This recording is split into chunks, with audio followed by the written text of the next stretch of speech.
What is going on, guys? DBG here, and with the not only just the year, with the decade coming to a close, I'm going to pick my NBA 2K MyTEAM team of the decade. So first of all, this is going to be based on NBA, well, basically one per position. So I'm not going to be doing something like Giannis at point guard like every other previous year, because let's be real, we got to have Giannis in all 5 positions. Then you got 5 different versions of Giannis in all 5, and you can make an argument for that for team in a decade. And we're going to be looking at every single MyTEAM. Also, we're not solely going to be looking at stats, because stats only show a small bit. Because again, like in NBA 2K19, we had so many cards with 99 pretty much in every stat that it kind of took away from it. Whereas in other years, if there was a 99 in every stat, they would have literally broken the game. Like an average card in 2K19 would have won the best cards in, say, 2K15. So it is all based on how good they were in their respective game. And also, it's going to be based on kind of how iconic they were for the meta, how iconic they were in terms of the game. So there are going to be a couple of cards, especially in some of the honorable mentions, that may not have been in the top 5, may not have been like some of the elite best cards ever, especially because I'm just going to say it now, of the all 99 overall cards last year, the ones at the Signature Limiteds, there's literally only one of these that's a nomination. So there are other cards that are much worse stats wise if they were better in their specific games. So anyway, now we are going to start off and go on to the point guard position. So at the point guard, we've got 5 nominations. The first is Diamond 99 overall Steph Curry from NBA 2K16. This guy was a glitch. So this is before Hall of Fame badges. Only like 3 cards in the game had limitless range. And well, all the Currys did, and I'm pretty sure like Channing Frye might have been the only other one. Steph Curry used to pull from the halfway line. And like, not only that, like the game-breaking Steph Curry was ridiculous when they gave him 99 3-ball and basically made him a game-breaking thing in head-to-head. But he was game-breaking my team as well. And this was a year where we had a lot, you could play anyone a point guard. People did play other people point guard, but Steph was just ridiculous. Like he'd come off a screen, shoot the ball from the halfway line, and it would consistently go in. This is a game where you very, very rarely need to green to hit a shot. It never had to be green, it could be a white, but once he crossed half court, he was a threat. And to be fair, that's what Steph Curry was that year in the actual NBA. Then we have got Locker Code Russell Westbrook, the 99 overall. So this card had a bit of weird history, because this was his MVP year, and speed, unbelievable dunking. He actually had an unbelievable leaner. It was ridiculous how good his leaner was, and he just did every single thing well on the floor. But when this card came out for the Locker Code, you type in Locker Code on your phone and you just get a notification saying Locker Code approved, and nobody got the card for about 20 hours. And it just happened to be one of those things where it was like, okay, it was approved, no one knew what was going on, and eventually we all got the card. But so this was a massive Locker Code. Anyone who was up pretty much got the card. Now we are on to NBA 2K19 Ben Simmons, the 6'10" point guard. Again, 2K20 Ben Simmons might be up there at the end of the year.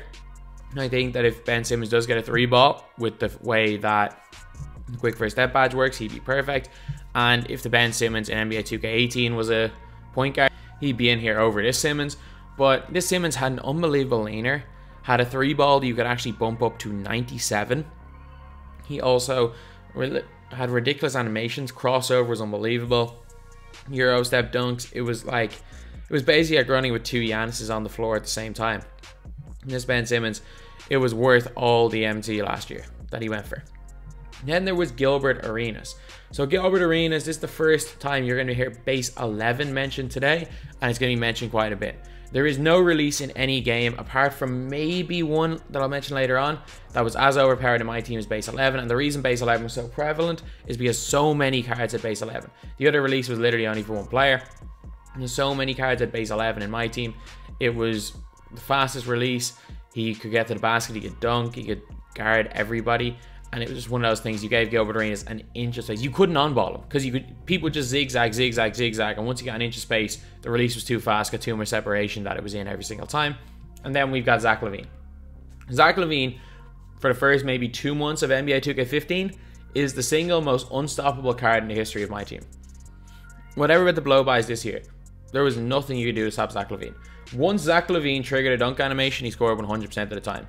And pretty much all you had to do was get ahead of steam into the key, press the square button and he would dunk on everybody every time. I've never seen a card. Like, this was the year of baseline cheese with some of the most overpowered cards in the game, but Zach LaVine was basically summed up NBA 2K15's meta. And the winner and the guy going into the team of the decade is, in probably a bit of a shock, is Zach LaVine. Never has there been a more overpowered card in this game, and especially because if you guys do look at all of these cards here, in every one of these games, apart from maybe Simmons, people used other positions at point guard. You'd be seeing LeBron at point guard, you'd be seeing Giannis at point guard. However, in 2K15, LaVine was so good that, especially at the start, nobody was even considering using LeBron at point guard because they were playing LaVine there. He was that much more overpowered than them all. So for that reason, LaVine is into the team of the decade. Now we are on to the two guards, and we start off with NBA 2K20 Tracy McGrady. This is an endgame card. I'm just saying that right now. Like, Hall of Fame limitless range, Hall of Fame clamps and elite 3-ball, fantastic release, quick draw. There is not much that they can do to make Tracy McGrady significantly better for the rest of the year. So this is going to be almost as good as any version of T-Mac we get, and it's going to be like unbelievable. Like, if you put this card with the quick first step badge and the blow by animation into any other 2K game at this stage, before the new year, this will be the best card by a mile in the history of 2K. Not even close. But power creep is ridiculous in 2K20. By far the best wing we've seen, and definitely deserves to be a nomination on this list. Then we have got 2K15 Clyde Drexler. So a lot of people would have expected me to put some version of Michael Jordan in here, or I don't know, some version of Kobe Bryant from some of the years, like the NBA 2K14 Diamond Kobe, things like that. But no, like from the previous year, from those years, I think that Clyde Drexler was the best in 2K15. Clyde Drexler could move like Jordan, he could dunk like Jordan. He had a fadeaway that was almost as good as Jordan's, and the only thing he had worse than Jordan was he couldn't shoot the leaning mid-range shot as well. But his 3-ball was unbelievable. He had like the Allen Iverson release, where it was basically base 8, what became base 8, and he just didn't miss. He could pull up in everybody's face, wouldn't miss, and also was the best dunker in the game. Clyde, and also, this is the Dunk to Funk collection, so he had 99 speed and acceleration. Speed with ball didn't exist back then, so we literally had perfect speed stats.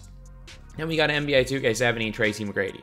This was a game where I think 8 players had Hall of Fame limitless range, and the most Hall of Fame limitless 2K17 was the most overpowered badge in history. You could literally pull from nearly the halfway line. It was like 2K16 limitless range, except more than just Steph Curry had it. It was the most ridiculous. It was so overpowered. They nerfed it so much from and the years that followed, and it was one of those ones where it was like goal limitless. You were able to shoot from like 2-3 feet outside 3-point line. Hall of Fame was like the halfway line. 2K17 was ridiculous, and T-Mac was by far the best of these players. One of the best dunkers in the game, was almost unguardable when you came up against them. Thankfully, it was in an era where not as many people opened packs, and there wasn't as many of these guys on the in the market. I didn't come up against T-Mac that often, to be honest, in my team, but he could do everything. Leaners from deep, shots from the halfway line. There was nothing that Tracy McGrady could not do in this game. Then we have got an iconic player more than an unbelievable player. It is Sapphire James Harden. So in NBA 2K14, this was in like February, there was a challenge. You just need to win 6 games on All-Star to get this Sapphire James Harden. So basically everyone had him. It was really, really easy to get him. And this guy was one of, if not the best shooters I've ever used in my team. His 3-ball was like 82. It was the biggest lie in history. He hit everything. And I'm not the only one who thought this way. His regular rosters, James Harden like a 78 3-ball, and everyone used to talk about how unstoppable 2K14 James Harden was in regular rosters, and this Sapphire was just an improvement on that. As far as I know, this was the best James Harden we got. I think we got a diamond in 2K15, if I remember correctly, but for a free card, for a card that literally anyone could get if they just, he didn't even need money, if he just put in a little bit of time, free for a challenge, and he was just unreal. Then we have got the only of the 99 overall signature limiteds, Michael Jordan. I don't rate Kobe that highly, or LeBron, just due to animations, especially from NBA 2K19. But Michael Jordan, without question, was the best of these. One of the best 2 guards, if not the best 2 guard in NBA 2K20. So 2K19, Hall of Fame limitless, could do everything, literally 99 every single stat. An absolutely fantastic card. And again, the reason why there's no 99 from NBA 2K18, LeBron and Jordan was because they were released in like the start of August, and nobody cared about those cards. The game was already completely dead at that stage. It was 2K18, it was a dead game, and it was a dead time in the dead game. So had absolutely no like significance to the culture of my team, hence they're none of them are on this list. But the winner, and this was the easiest of all the 5 positions to pick, Tracy McGrady from 2K17. Like, honestly, if you put the Tracy McGrady from 2K20 into 2K17 with the badges that they have, with the new ability Quick First Step, with the Quick Draw Release, the 2K20 will be way better. However, for the time, this was the most unguardable player in that game by a significant amount. And yeah, definitely deserves his spot in the team of the decade. So now we are on to the small forwards. So there's actually 6 nominations here. We have got NBA 2K18 Giannis, Dr. J from 2K15, Kevin Durant from 2K17, Giannis from 2K19, Carmelo Anthony from 2K15, his pink diamond card, and then we've got Gerald Green from NBA 2K13. So there was no cards in 2K13, hence why Gerald Green's there.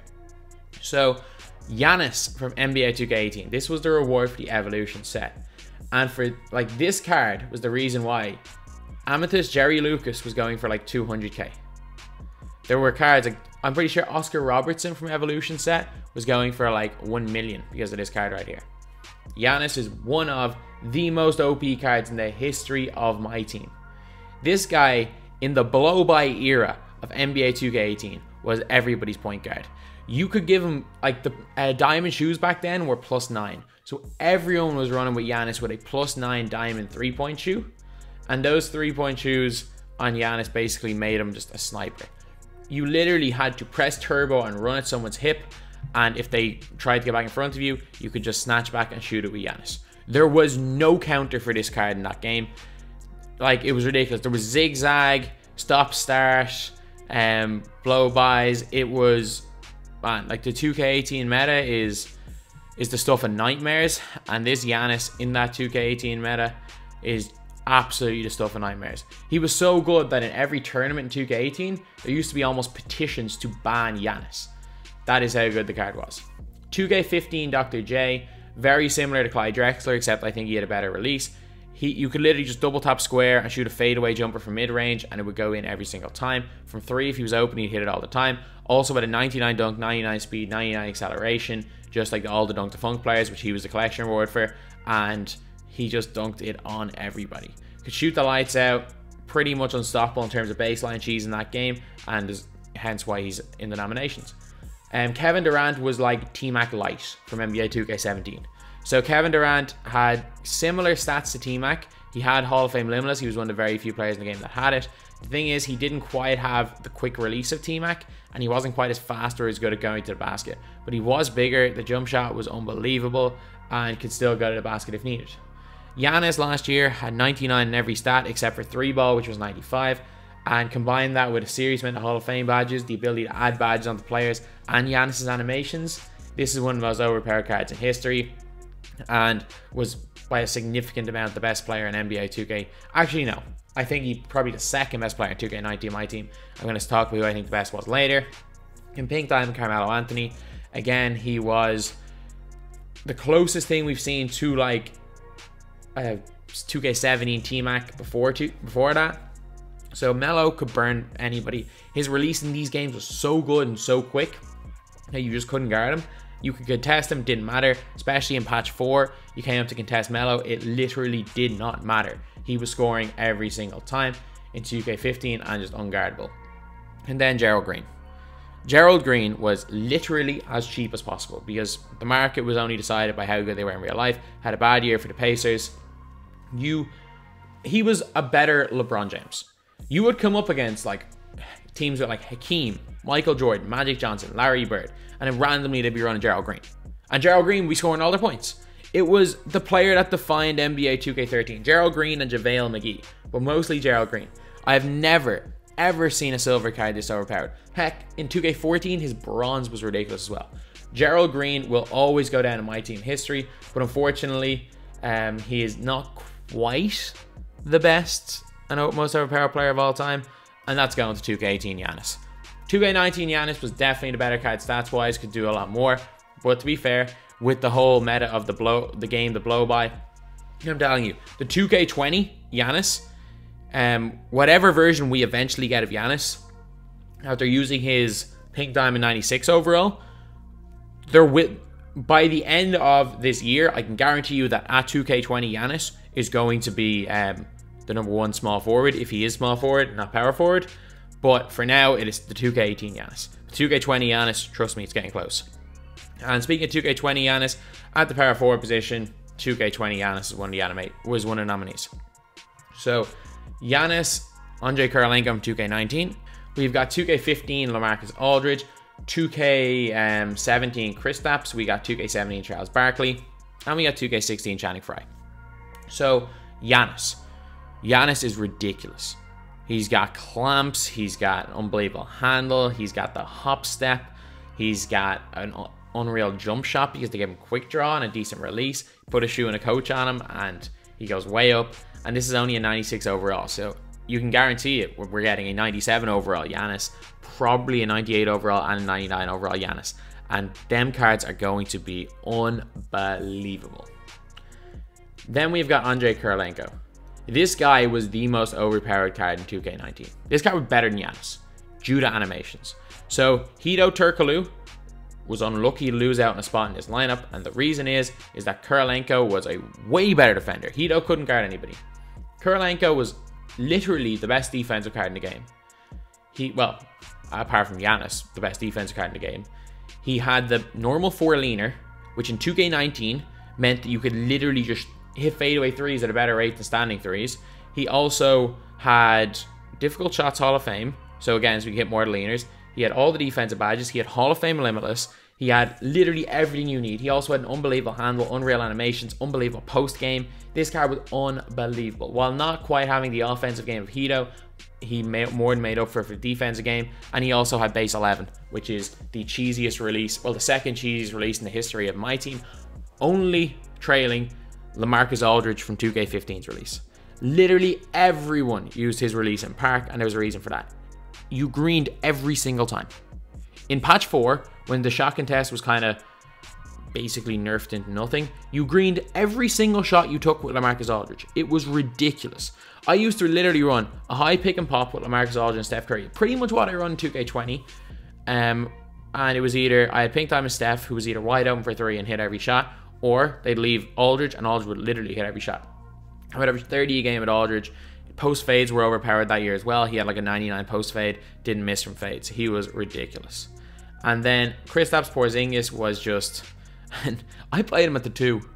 Like, I actually played NBA 2K17 Porzingis at the 2. I remember I ran Porzingis at the 2. I used to run Kareem at the 3. I played Jokic at the 5 because Jokic had the amateur release and could speed boost as well. I played Ilgauskas at the 4 because for some reason he was fast. And then at the 1, I think I played like Gary Payton or something just to lock someone down. But Kristaps had an elite 3 ball. You could get +9 shoes, like there were nothing. And ball, I think all you needed was a +5 shoe to get ball control. Or to get his ball control above, what was it? To get his ball control above 86 to speed boost. So he was a 7'6" speed boosting sniper with the best release Porzingis has ever had. He could block shots, he could guard people. For some reason, he could lock people down the perimeter. I've never seen anything like it. This guy was just, he was a demigod. He was literally a 7'3" demigod. And even though we had limitless range, 2K19 Kristaps, 2K17 Kristaps, way better. Now we've got Charles Barkley, a card that I used literally once. 6'6" power forward. His stats were really good. Iconic more than anything else because of how difficult he was to get. I don't know. Was probably best played like the 2 or the 3, maybe even at the 1. A little bit on his size, but he did shoot the ball well. Release is a bit slow, but I know if I didn't put him on the list, people would call me crazy, so I have to put him here. And then we got Channing Frye. Channing Frye was the best spot-up shooter, maybe in history, apart from LaMarcus Aldridge. And you can argue Channing Frye above Aldridge because he could literally shoot from half court.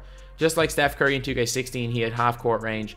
And that combination of Steph Curry, Channing Frye, pick and pop was scary. You could literally be running pick and pops from the halfway line and you're getting players open for shots. They spread the floor out so much in a non-shooting era, a non-shooting meta, and they were just both game changers. Also, the fact he could block shots, rebound really well, and could run really fast, his Channing Frye was game changing. But the winner, you guys know me, you know who the winner is. It's Andrei Kirilenko. Andrei Kirilenko is one of my favorite cards ever to use. Yeah, sure, Hito used to be more fun. Andrei Kirilenko was second in fun value, and Kirilenko was way more effective. He was just fantastic. He's absolutely fantastic, and well, more than deserving of his spot in the team of the decade. And then we're on to the centers. So, centers, we have actually got 3 from 2K19. We have got 2K19 Kareem. We've got 2K19 D-Rob. We have got 2K17 Kareem. We got 2K15 Yao. And we got 2K19 Dave Counts. So, Kareem, 2K19 was just... Man, he was so fast. Could shoot the 3 well enough. Like, if he was left open, he wasn't missing. His hook was good. The sky hook actually was useful this year. Fadeaway was good, and also could literally clamp up everybody. With his lateral quickness, he could clamp up anyone on the floor, and was used as one of the only players that could kind of counter Giannis. While he couldn't lock him down, he could counter him a little bit. D-Rob was ridiculous. D-Rob at a 94-3 had like 90 lateral quickness, 7'1", basically perfect post stats, could shoot the mid-range, and he could run the floor faster than most guards. He was borderline demigod. Again, came out at the very end of the game. Him and Kareem came out within 7 days of each other, and they were just... The combination of them at the 4 and 5 was just almost unguardable. D-Rob was so fast that you saw a lot of cheesers using him at the 2, and why not? He could guard 2 guards, he could run with the ball, he could shoot the 3. There was no reason not to play him on the wing, the way they made the game in 2K19. And then we've got 2K17 Kareem. Everything I said about 2K19 Kareem, except 2K17 Kareem, existed before all the like super overpowered cards. By far the best center in this game. You could get a +9 shoe on him to give him an unbelievable 3, which he barely missed from. He had a dynamic duo with, I think it was Oscar Robertson to make them both 99s. Hook was unreal. Or actually, no, the hook wasn't unreal. That's one of the downsides. The sky hook was basically broken this year. Fadeaway was unreal, but he was green. He was money. He was auto greens. And the thing is, the 2K18, 17, and 19 Kareems could all have been on this list. I went with 2K17 over 2K18 in a very close one, but 2K18 Kareem could also be here. Then we got Yao Ming. Yao Ming, in the pre-shooting era of bigs, was the closest thing we've ever seen to just unstoppable. So there was very little spacing in 2K15 from the meta, but Yao Ming, you dumped the ball into Yao, and you shot a fadeaway with him, and it went in every time. Post fades were overpowered. He was also 7'6" with a great release. Corner threes were money. Mid-range shots, he didn't miss free throws, didn't miss middies. And the biggest thing with Yao is you literally need to win like one game in a challenge, and it was like get 6 Houston Rockets players. While they were expensive for a day, after like a week, and it wasn't like a limited time challenge. It went for the whole year. So you came up against Yao in every single game. Every single game you would play Yao Ming. And you know what? The only player in the game that could guard Yao Ming, and I don't even mean guard, I mean like slightly contain Yao, was Yao himself. So you had to use Yao. There was no other way about it. It's like everyone had Yao. Literally everybody had Yao. But the only way to counter Yao was with Yao, so you had to use Yao yourself. I've never seen a more used player in my team than this Yao Ming. And then we got Dave Cowens.